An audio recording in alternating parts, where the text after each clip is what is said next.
it is when prices go too high in regard to groceries, things of that nature. So that is inflation, where you begin at one particular price point said month, and then weeks after that or a month after that, those prices go up 2-3%.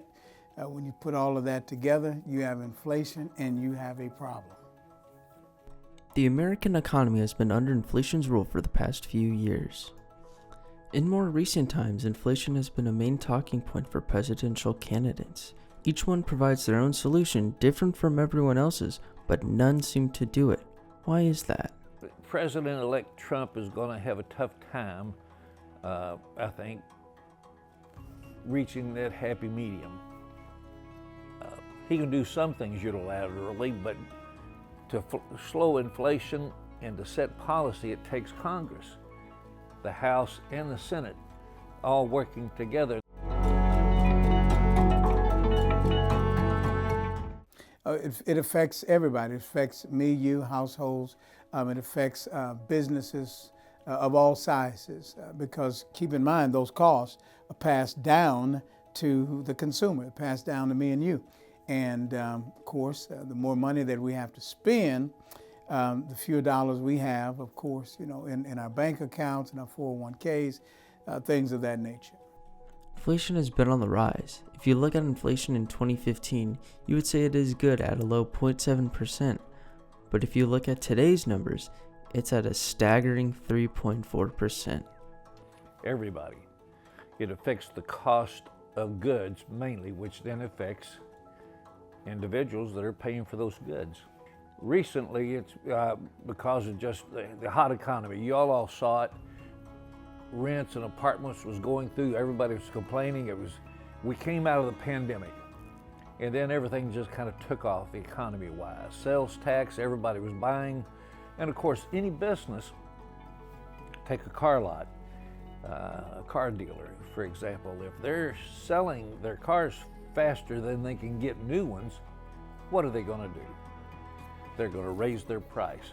So it's people try to slow the growth by pricing, and if they can get more for their apartment rental, they will.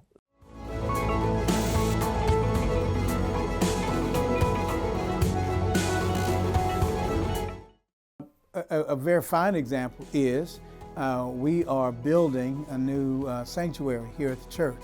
Started off at $17 million prior to the pandemic. After the pandemic, it grew. Inflation costs soared, and that $17 million building inflated to $24 million. So that hit us personally right here at the church. Increases in energy prices and rents are also pushing inflation upward.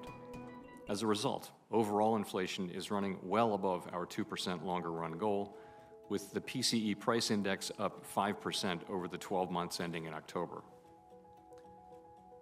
Most forecasters, including at the Fed, continue to expect that inflation will move down significantly over the next year as supply and demand imbalances abate.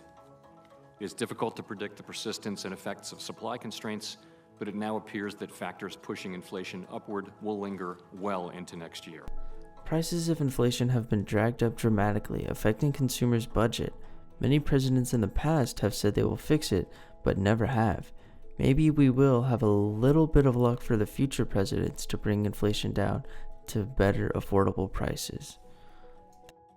Housing is in short supply. We don't see a lot of houses for sale. We're not seeing near as much movement as what especially realtors or other people would normally expect to see. And I actually have been watching.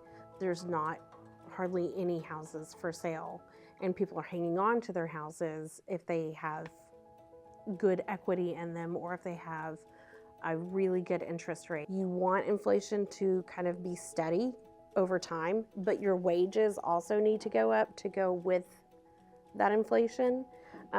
If you have a deflation, that's when your economy starts to go really bad, So we don't really want a deflation. We want to just kind of stabilize. At the same time, if you have your workers not being adequately paid enough to where they can afford health care and afford to feed their families, that's a problem, because eventually those people who are working, it's going to cause them to neglect their health. It's going to cause them to neglect their needs. And with that, their health is going to decline. The needs of their families are not going to be met. And so if people are not well, they cannot work. And I'm starting to see people who generally have good jobs and make good money, they're at a point where they can't afford more house.